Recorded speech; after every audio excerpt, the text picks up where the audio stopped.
But this is based on a Tim Copeland.eth tweet where he says, what happens if someone buys 51% of a governance token? Are there any safeguards, or do they just control the protocol from then on?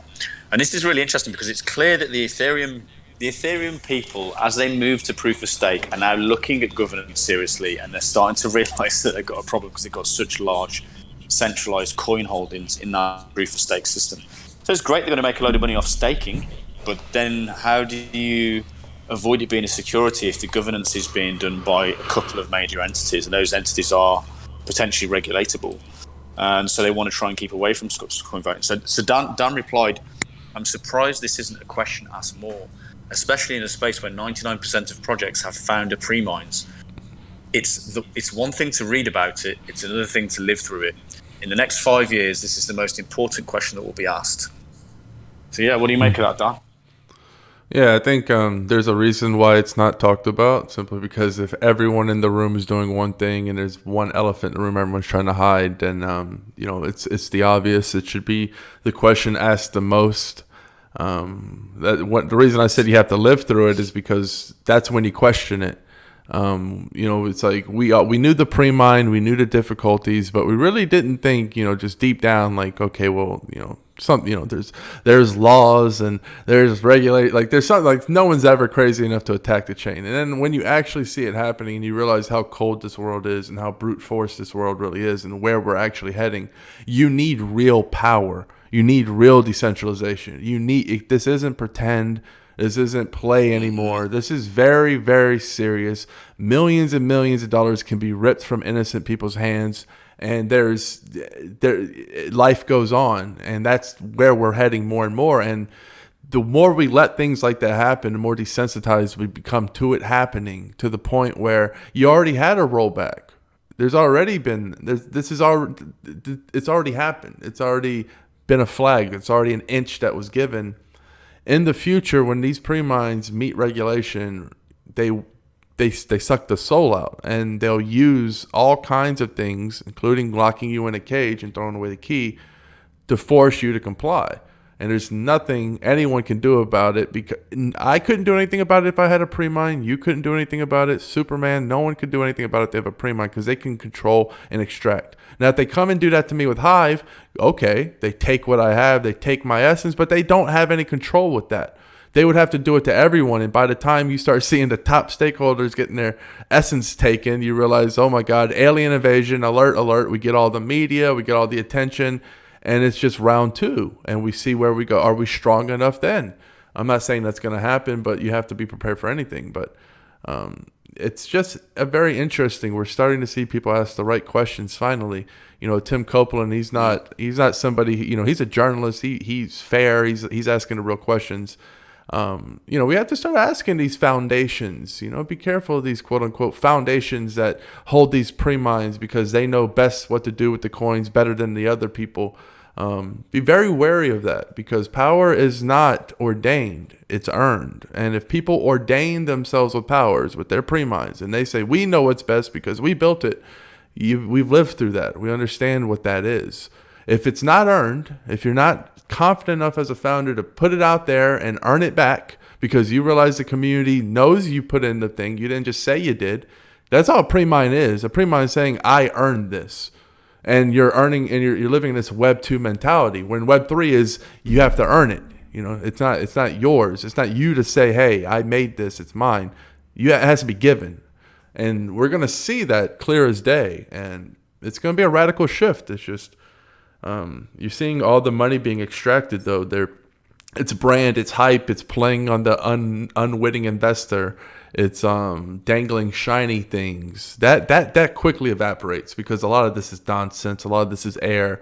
No real censorship resistance. All pillows. And once that starts to get pounded and extracted, and the hype, the last sheep in the herd has been taken, then the money's milked, and then they'll move on to the real protocols, because that's the only thing that's going to be tangible to invest in. Bitcoin and Hive, as a little spoiler alert Charlie said. Yeah, I was just going to say. I was thinking, shall I keep it quiet? It's too exciting. He actually said on the interview that he believes that Hive and Bitcoin are the only decentralized cryptos. which is pretty significant. I mean, I've always said there's a majority of cryptos that are definitely not decentralized, and they definitely won't be able to decentralize. There's going to be a certain amount of cryptos that the communities are going to fork the founders out, or the founders are going to have to be forced to distribute their funds in some way quickly before they get regulated. And then there's going to be the ones that just fall by the wayside, and that's the vast majority. But someone like Charlie saying it's only Hive and Bitcoin it's quite major, quite a big deal. So good to see guys like that starting to recognize it. Yeah, the power of controlling stake. This is it. You know, a lot. You see a lot of people saying, "Trust us. We're going to decentralize. We're going to distribute the stake over time." You know, and it's like, how can you? The first thing that you do on technology that's built specifically for trustlessness, how can the first thing that you do be trust us? We're going to distribute the stake. That's not decentralization, and it leaves them vulnerable to attack, which is what happened to us on Hive. But luckily, it happened to us at the time that we were able to do something about it. So yeah, these controlling stakes, these VC funds, these founder funds, the premines, they're going to cause significant issues in the future on these chains. And I genuinely believe, you know, your tweet is spot on in that it's going to be one of the most defining points of blockchain and crypto for the next 5 years. Because first of all the people in crypto aren't talking about it because they're all, I don't want to say they're in on it, because I don't think most of them realize necessarily, but they're all involved in it. And it's like a massive elephant that's sitting in the room over there and no one's talking about it. And everyone's talking about all these other little things over here. And it's like, guys, you've got to address this at some point because it's going to come around and bite you in the ass. The earlier you address it, the better. But people just don't want to address it because they're all making good money and the tokens are going up in price. And so, yeah, these things will come around and bite them in the arse eventually. Hopefully not too badly. But the great thing is that on Hive, where we're running our free speech network on the Speak network and on our app 3Speak, it's quite anarchistic, and the consensus is decentralized, and it means that we can protect free speech using that protocol. Whereas I wouldn't. The more the time goes on and the longer this is left, this elephant's getting bigger and bigger and bigger in these other chains. They just don't address it, and it could potentially be a house of cards that falls on them eventually. Yeah, the audacity to talk about node count and not talk about stake when it comes to coin voting is just, it's crazy. But yeah, you can't fake decentralization. So we're gonna see who's real and who's not, and which community's up when the aliens come, because they're gonna come. I mean, Dan, let's not let's not say Hive is all rosy here, right? We had that premine for 4 years, 5 years, right? And everyone, I have to say, I wasn't aware as a crypto newbie when it came. Well, I wasn't really a newbie, but as a DPoS newbie, I wasn't really aware of the significance of it. So I know that some people were, but it wasn't widespread even on Steem. It wasn't widely understood until it was taken over, and then everyone was like, "Holy shit, where did that come from?" Yeah, the problem here is really new. Yeah, the problem is, all right, so let's say times are peaceful, right? Back when Ned was talking about SNPs and we had this big thing, you had rumblings. People were like, hey, let's fork. I know some big people back then were like, hey, we need to fork. They're dumping on us. They have controlling stake, all these things. But you had infighting, you had bickering, because there's always going to be somebody who thinks they can do it better, because it takes a bit of a leader to stand up and say, hey, I'm going to do this. When this was happening, it was more like a fire drill, and we all became leaders in some capacity. And Netsuetsu, if I'm saying that right, was actually the one that did the fork. He did the initial code fork. He's not even with Hive anymore, So and he wasn't some Hive whale. He wasn't some, he was just a smart developer who didn't like what was going on and said, hey, and took things into his own hands. This all happened of itself. This wasn't planned. This is all fucking scrappy, fire drill. Everyone's running around, and he just kind of forked, and that started the first domino where other people started to go with that fork, and then it gained orbit and gravity, and more people started to go with it. But there could have easily been, rival things there, but there wasn't, simply because of the fire. If you see one window, you don't look for another window. You go out the open window, and that was the open window, and it sucked everyone out of the room. And Justin Sun literally did everything he could, from forking balances to complete censorship of literally anybody and anything, talking about even outside other platforms. People are getting banned for talking about TikTok.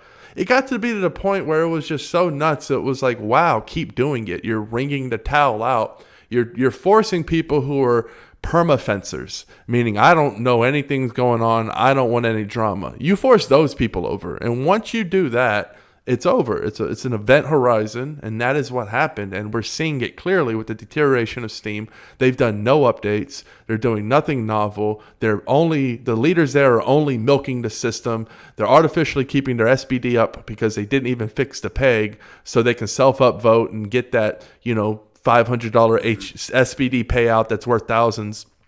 They're eating their own over there while Hive is thriving, growing bigger, separating itself.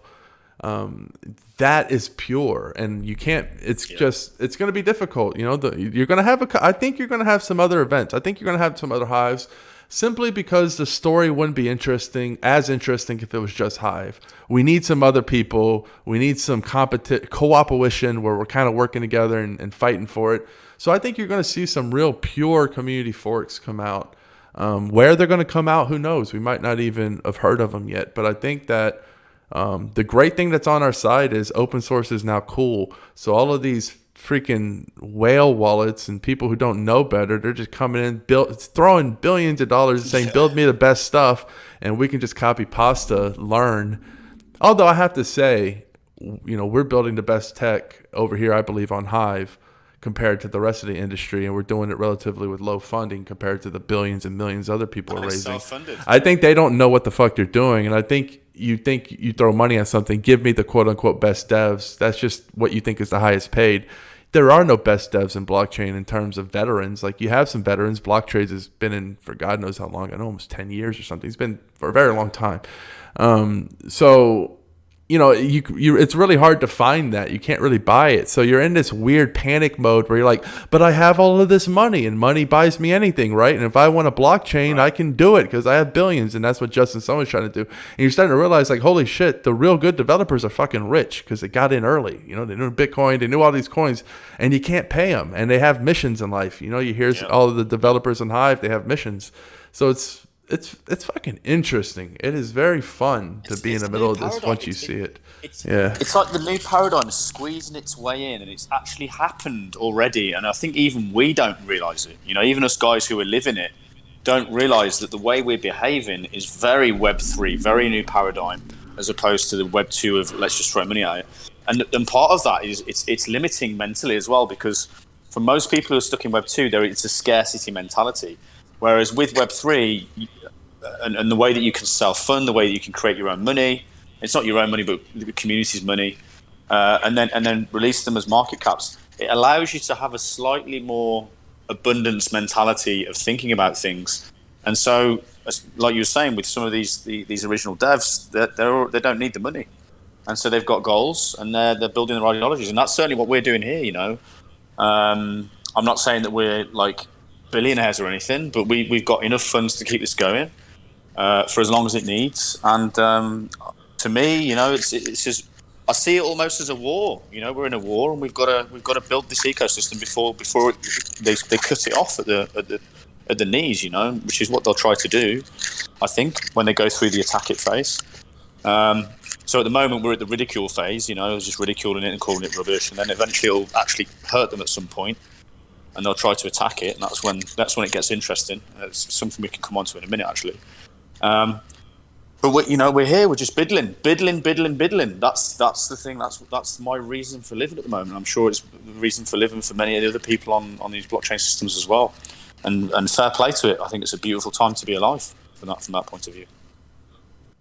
Yep, distribution is key. Getting as many countries and jurisdictions, as many people using the currency, the value, so they can't say it's drug dealers anymore. Bitcoin, hell, salute Bitcoin. No matter what you love, hate it, doesn't matter. It paved the way. And now you can't say, oh, crypto's only for bad people, because now you have Fidelity.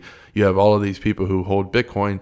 It's an event horizon. It's a catalysm that we're facing, and we don't have to worry about that anymore. Now people can't say, oh, Hive's only for drug dealing. It's like, well, no, cryptocurrency is used for many things. So the road's paved for us. We just have to run down it. And, eventually we're going to have to take our own trail, which we are now doing. But in terms of the broader schemes of things, Bitcoin lifted a lot of weight off our shoulders. Gave cryptocurrency a legitimate name. You just, the things that are coming out your mouth there, Dan, you just sound like a bad person. You know? It's like you've got to be one of these dodgy drug dealers or something. Some of the stuff that you're saying there, man, gosh, it's blasphemy. That's bad, and I don't want to be right. Yeah. Well, but the thing is, you know, like there's avoiding it. There's no avoiding this, right? This is happening, and if you're in the position to do something about it, then it's the right thing to do as a human being, in my opinion. Some people are avoiding it. Some people are actively trying to destroy it, so they can live an easy, comfortable life in the Web 2 old paradigm, which is fair enough. You know, some people aren't built for it, but I'm one of those people that is, and so are many, many, many other hivers all over the world. We see it. We see the challenge ahead. It's the road path is clearly laid, but it's not going to be smooth. You know, it's going to be tough and difficult. And we constantly so far have beaten the game.